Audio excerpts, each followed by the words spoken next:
আপনি কি কখনো এমন কিছু হারিয়েছেন যেটা আপনার কাছে পুরো দুনিয়ার চেয়ে বেশি মূল্যবান ছিল? আপনি কি কখনো আল্লাহকে প্রশ্ন করেছেন, কেন আমার সাথে এটা হলো? আজকে আমি আপনাদের এমন একজন মানুষের গল্প বলবো যে একই রাতে তার চাকরি হারালো, তার বিয়ে ভেঙে গেল, আর সে রাস্তায় এসে দাঁড়ালো।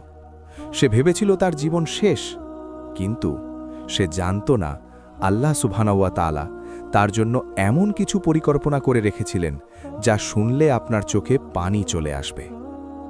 পুরো গল্পটা শুনুন শেষ পর্যন্ত, কারণ এই গল্পের শেষটা আপনার জীবন বদলে দিতে পারে। ঢাকা শহরের পুরানো একটা গলিতে ছোট্ট একটা ভাড়া বাসায় থাকত ইউসুফ নামের একজন যুবক। বয়স তখন সবে 28 পার হয়েছে। ইউসুফ ছিল একজন সৎ, পরিশ্রমী মানুষ। ছোটবেলা থেকেই বাবা মা তাকে শিখিয়েছিলেন, বেটা, সব সময় আল্লাহর উপর ভরসা রাখবি, দুনিয়ায় যা হয় সব আল্লাহর হুকুমেই হয়। ইউসুফের বাবা ছিলেন একজন রিকশা চালক। সারাদিন রোদে পুড়ে বৃষ্টিতে ভিজে রিকশা চালাতেন, শুধু যেন ইউসুফ পড়াশোনা করতে পারে। মা ছিলেন গৃহিণী, পাড়ার বাসায় বাসায় কাজ করতেন কিছু বাড়তি আয়ের জন্য। ইউসুফ অনেক কষ্ট করে বিবিএ পাশ করল। পাশ করার পর একটা প্রাইভেট কোম্পানিতে চাকরি পেল। বেতন খুব বেশি না, মাসে 25,000 টাকা, কিন্তু ইউসুফের কাছে এটাই ছিল পৃথিবীর সবচেয়ে বড় প্রাপ্তি। প্রথম বেতন পেয়ে সে কাঁদতে কাঁদতে মায়ের হাতে টাকাটা তুলে দিয়েছিল। ধীরে ধীরে ইউসুফ নিজেকে প্রমাণ করল। 2 বছরের মধ্যে তার বেতন বেড়ে 45,000 হল। অফিসের সবাই তাকে ভালোবাসত। বস তার কাজে খুশি ছিলেন। জীবনটা সুন্দরভাবে এগিয়ে যাচ্ছিল। এরই মধ্যে ইউসুফের বিয়ে ঠিক হল। মেয়েটার নাম ফারিহা, ধার্মিক পরিবারের মেয়ে। ইউসুফ ফারিহাকে প্রথম দেখাতেই পছন্দ করে ফেলল। বিয়ের তারিখ ঠিক হলো আগামী 2 মাস পরে। ইউসুফ ভাবল, জীবনটা এখন পারফেক্ট, ভালো চাকরি আছে, ভালো মেয়ের সাথে বিয়ে হচ্ছে, বাবা মা খুশি, আর কি চাই? কিন্তু ইউসুফ জানত না, আল্লাহ তার জীবনের পরীক্ষা এখনো শুরুই করেননি। একদিন হঠাৎ অফিসে গিয়ে ইউসুফ দেখল সবার চেহারা অন্যরকম। ফিসফিস করে কথা বলছে সবাই। ইউসুফ বুঝতে পারল না কি হচ্ছে। বেলা 11টার দিকে বস তাকে কেবিনে ডাকলেন। ইউসুফ হাসি মুখে গেল, ভাবল হয়তো নতুন কোনো প্রজেক্টের দায়িত্ব দেবেন। কিন্তু বসের মুখ দেখে ইউসুফের বুক কেঁপে উঠল। ইউসুফ, তুমি জানো আমি তোমাকে অনেক পছন্দ করি, কিন্তু কোম্পানি এখন অনেক লসে আছে। ম্যানেজমেন্ট ডিসিশন নিয়েছে কিছু পজিশন কাট করতে হবে। আমি অনেক চেষ্টা করেছি, কিন্তু তোমার পজিশনটাও সেই লিস্টে আছে। I am sorry. ইউসুফের পায়ের নিচ থেকে মাটি সরে গেল। সে কিছু বলতে পারল না। চুপচাপ বসের কেবিন থেকে বেরিয়ে এলো। ডেস্কে এসে নিজের জিনিসপত্র গুছিয়ে নিল। সহকর্মীরা করুণার চোখে তাকাচ্ছে, কেউ কেউ সান্ত্বনা দেবার চেষ্টা করছে। ইউসুফ অফিস থেকে বের হয়ে রাস্তায় দাঁড়ালো। মাথায় একটাই চিন্তা, বিয়ে মাত্র 2 মাস পরে, এখন চাকরি নেই, কি হবে? সে বাসায় ফিরল। মাকে বলল না, বাবাকে বলল না। রাতে নামাজ পড়ে আল্লাহর কাছে দোয়া করল, ইয়া আল্লাহ, তুমি আমাকে একটা রাস্তা দেখাও, আমি তোমার উপর ভরসা রাখি। পরের দিন সকালে ইউসুফ ফারিহার বাবাকে ফোন করল। সৎভাবে সব কথা বলল, চাচা, আমি চাকরি হারিয়েছি, কিন্তু ইনশাআল্লাহ আমি আবার কিছু করব, আমাকে একটু সময় দিন। ফোনের ওপাশ থেকে কিছুক্ষণ নীরবতা। তারপর ফারিহার বাবা বললেন, দেখো বাবা, আমি তোমাকে ব্যক্তিগতভাবে পছন্দ করি, কিন্তু আমার মেয়েকে আমি কষ্টে দিতে পারবো না। তোমার এখন কোনো ইনকাম নেই, এই অবস্থায় বিয়ে হলে আমার মেয়ে কষ্ট পাবে। আমি এই বিয়ে আর এগিয়ে নিতে পারছি না, তোমাকে ক্ষমা করে দিও। ফোনটা কেটে গেল। ইউসুফের হাত থেকে ফোনটা পড়ে গেল। সে দেয়ালে মাথা ঠেকিয়ে বসে পড়ল। চোখ দিয়ে পানি গড়িয়ে পড়ছে। 24 ঘন্টার মধ্যে সে তার চাকরি হারালো আর তার বিয়ে ভেঙে গেল। পরের কয়েকটা সপ্তাহ ইউসুফের জন্য ছিল জাহান্নামের মতো। সে একটার পর একটা ইন্টারভিউ দিচ্ছে, কিন্তু কোথাও হচ্ছে না। কোথাও বলে ওভার কোয়ালিফাইড, কোথাও বলে এখন ভ্যাকেন্সি নেই। সঞ্চয়ের টাকা দ্রুত ফুরিয়ে যাচ্ছে। বাড়ির ভাড়া বাকি পড়ছে। মায়ের ওষুধের টাকা জোটানো কঠিন হচ্ছে। বাবা এখনও রিকশা চালাচ্ছেন, কিন্তু বয়সের কারণে আগের মতো পারছেন না। একদিন বাড়িওয়ালা এসে বলল, ইউসুফ ভাই, 3 মাসের ভাড়া বাকি, আমিও তো মধ্যবিত্ত মানুষ, আগামী মাসের মধ্যে ভাড়া না দিলে বাসা ছাড়তে হবে। ইউসুফের মা এটা শুনে কান্না শুরু করলেন। বাবা চুপচাপ মাথা নিচু করে বসে রইলেন। সেই রাতে ইউসুফ ঘুমাতে পারল না। মাঝরাতে উঠে বারান্দায় গিয়ে দাঁড়াল। আকাশের দিকে তাকালো। অন্ধকার রাত, কোনো তারা নেই। তার মনে শয়তান ওয়াসওয়াসা দিচ্ছে, তুই এত নামাজ পড়িস, এত দোয়া করিস, তোর কি হলো?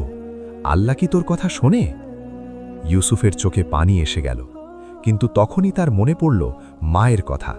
ছোটবেলায় মা বলতেন, বেটা, আল্লাহ যখন কিছু নেন তখন তার চেয়ে ভালো কিছু দেবার জন্যই নেন। আর তার মনে পড়ল পবিত্র কোরআনের সেই আয়াত, ফা ইন্নামা আল উসরি ইউসরা, ইন্নামা আল উসরি ইউসরা।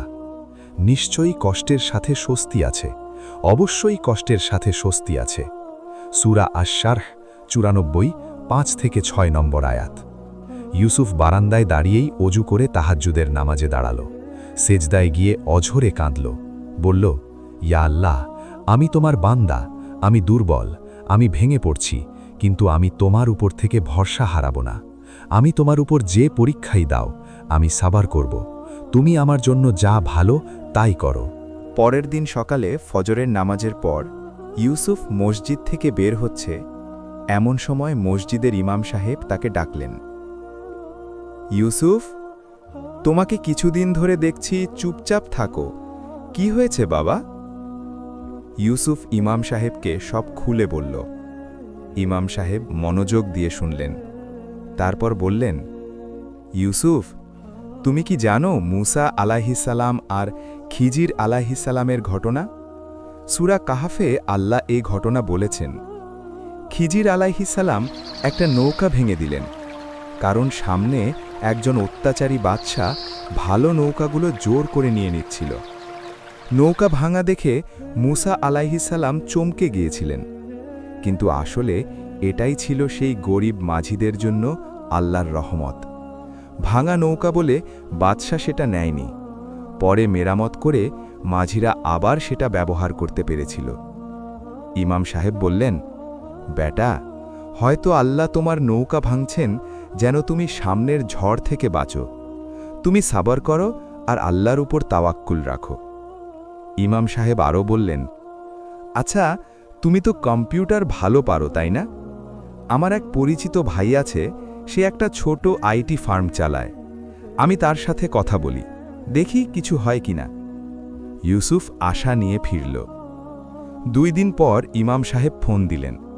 বললেন সেই ভাইয়ের নাম আব্দুর রহমান ভাই, তিনি ইউসুফের সাথে দেখা করতে চান। ইউসুফ গেল আব্দুর রহমান ভাইয়ের ছোট্ট অফিসে। মিরপুরের একটা বিল্ডিংয়ের 3 তলায় 2 রুমের অফিস, মাত্র 5 জন কর্মী। আব্দুর রহমান ভাই ইউসুফকে বললেন, দেখো ভাই, আমি তোমাকে অনেক বেশি বেতন দিতে পারবো না, মাসে 20,000, কিন্তু এখানে তুমি অনেক কিছু শিখতে পারবে। আমরা ওয়েব ডেভেলপমেন্ট আর ডিজিটাল মার্কেটিং নিয়ে কাজ করি, ফ্রিল্যান্সিংয়ের কাজও করি। ইউসুফ রাজি হয়ে গেল। আগের চাকরিতে 45,000 পেত, এখন 20,000। কিন্তু ইউসুফ জানত এই মুহূর্তে কিছু না থাকার চেয়ে এটা অনেক ভালো। ইউসুফ সেখানে জয়েন করল। প্রথম কয়েক সপ্তাহ কঠিন ছিল। নতুন স্কিল শিখতে হচ্ছে, রাত জেগে কাজ করতে হচ্ছে, কিন্তু ইউসুফ হাল ছাড়ল না। সে প্রতিদিন ফজরের পর কুরআন তিলাওয়াত করত আর রাতে তাহাজ্জুদ পড়ত। 6 মাস পর ইউসুফ ফ্রিল্যান্সিং শিখে নিজেও কাজ পেতে শুরু করল। প্রথমে ছোট ছোট কাজ, $50, $100। তারপর ধীরে ধীরে বড় ক্লায়েন্ট আসতে শুরু করল। একদিন একটা আমেরিকান কোম্পানি থেকে একটা বড় প্রজেক্টের অফার আসলো। ইউসুফ সেটা এত সুন্দরভাবে করল যে সেই কোম্পানি তাকে দীর্ঘমেয়াদী কন্ট্রাক্ট দিয়ে দিল, মাসে $2,000। ইউসুফ বিশ্বাস করতে পারছিল না। যে ছেলেটা কিছুদিন আগে বাড়ি ভাড়া দিতে পারত না, সে এখন মাসে লক্ষ টাকারও বেশি আয় করছে। কিন্তু ইউসুফ অহংকার করল না। সে জানত এটা আল্লাহর দান। প্রতিটা সাফল্যের পর সে সেজদায় শুকর আদায় করত। 1 বছরের মধ্যে ইউসুফ নিজেই একটা ছোট ফ্রিল্যান্সিং এজেন্সি খুলল। আব্দুর রহমান ভাই তার পার্টনার হলেন। 10 জন মানুষকে কাজ দিল। তার মধ্যে 3 জন ছিল এমন যারা ঠিক তার মতোই চাকরি হারিয়ে কষ্টে ছিল।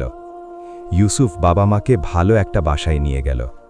বাবাকে বলল, আব্বু, আর রিকশা চালাতে হবে না। বাবা ইউসুফকে জড়িয়ে ধরে কাঁদলেন।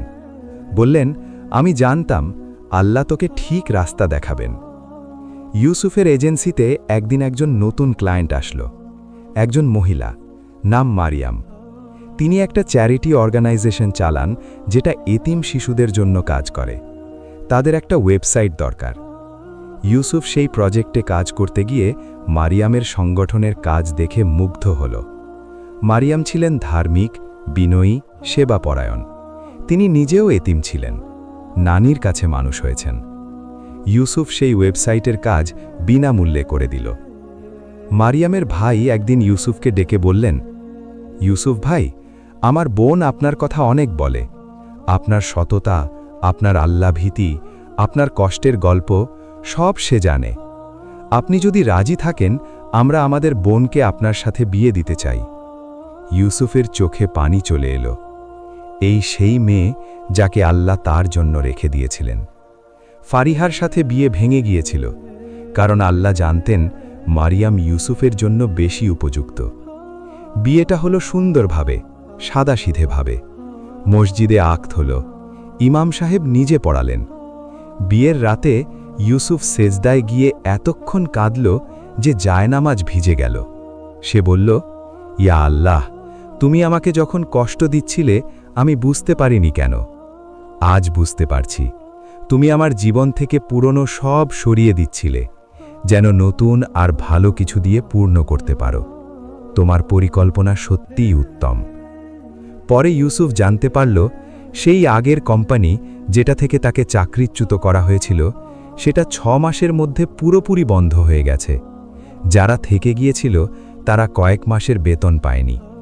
আর ফারিহা, তার বিয়ে হয়েছিল আরেকজনের সাথে, কিন্তু সেই সম্পর্ক ভালো যাচ্ছে না। ইউসুফ তার জন্য দোয়া করল। আল্লাহ সব কিছু ঠিক জায়গায় রেখেছিলেন। ইউসুফকে সেই কোম্পানি থেকে বের করেছিলেন কারণ সেটা ডুবে যাচ্ছিল। ফারিহার সাথে বিয়ে ভেঙেছিলেন কারণ মারিয়াম তার জন্য অপেক্ষা করছিল। প্রিয় ভাই ও বোনেরা, ইউসুফের গল্পটা আমাদের অনেক বড় একটা শিক্ষা দেয়। আমরা অনেক সময় জীবনে বিপদে পড়ে আল্লাহকে প্রশ্ন করি, কেন কেন আমার সাথে এটা হলো? কিন্তু আমরা ভুলে যাই, আমরা দেখি শুধু আজকের দিনটা। আল্লাহ দেখেন আমাদের পুরো জীবন, শুরু থেকে শেষ পর্যন্ত। রাসূলুল্লাহ সাল্লাল্লাহু আলাইহি ওয়াসাল্লাম বলেছেন, মুমিনের বিষয়টি বড়ই আশ্চর্য। তার প্রতিটি কাজই তার জন্য কল্যাণকর। সুখ সমৃদ্ধি এলে সে শকর আদায় করে, এটা তার জন্য কল্যাণকর। আর কষ্ট বিপদ আসলে সে সবর করে, এটাও তার জন্য কল্যাণকর। সহি মুসলিম। আল্লাহ সুবহানাহু ওয়া তাআলা পবিত্র কুরআনে বলেছেন, হতে পারে তোমরা এমন কিছু অপছন্দ করো যা তোমাদের জন্য কল্যাণকর, আবার হতে পারে তোমরা এমন কিছু পছন্দ করো যা তোমাদের জন্য ক্ষতিকর। আল্লাহ জানেন, তোমরা জানো না। সূরা আল বাকারা 216। সুবহান আল্লাহ। তাই আজকে যদি আপনি কোনো কষ্টে থাকেন, যদি আপনার কিছু হারিয়ে গিয়ে থাকে, যদি আপনার মনে হয় সব শেষ হয়ে গেছে, তাহলে মনে রাখুন, আল্লাহ আপনাকে ভুলে যাননি। আল্লাহ আপনার দোয়া সরেননি, এমন হতে পারে না। আল্লাহ হয়তো আপনার জীবন থেকে কিছু সরাচ্ছেন যেন আরও সুন্দর কিছু দিতে পারেন। শুধু 3টে কাজ করুন: সাবার করুন, ধৈর্য ধরুন, সালাত আদায় করুন, নামাজে আল্লাহর কাছে কাঁদুন, তাওয়াক্কুল রাখুন, কারণ আল্লাহর পরিকল্পনা সব সময় উত্তম। প্রিয় ভাই ও বোনেরা, এই গল্পটা যদি আপনার ভালো লেগে থাকে, যদি আপনার হৃদয় স্পর্শ করে থাকে, তাহলে ভিডিওটি লাইক করুন, শেয়ার করুন। হয়তো আপনার একটা শেয়ার কারো জীবনে আলো হয়ে পৌঁছাবে। চ্যানেলটি সাবস্ক্রাইব করুন আর বেলের আইকনে ক্লিক করুন, যেন এরকম শিক্ষণীয় গল্পগুলো আপনি মিস না করেন। আল্লাহ আমাদের সবাইকে সাবর ও তাওয়াক্কুলের তৌফিক দান করুন। আমিন। আসসালামু আলাইকুম ওয়া রাহমাতুল্লাহ।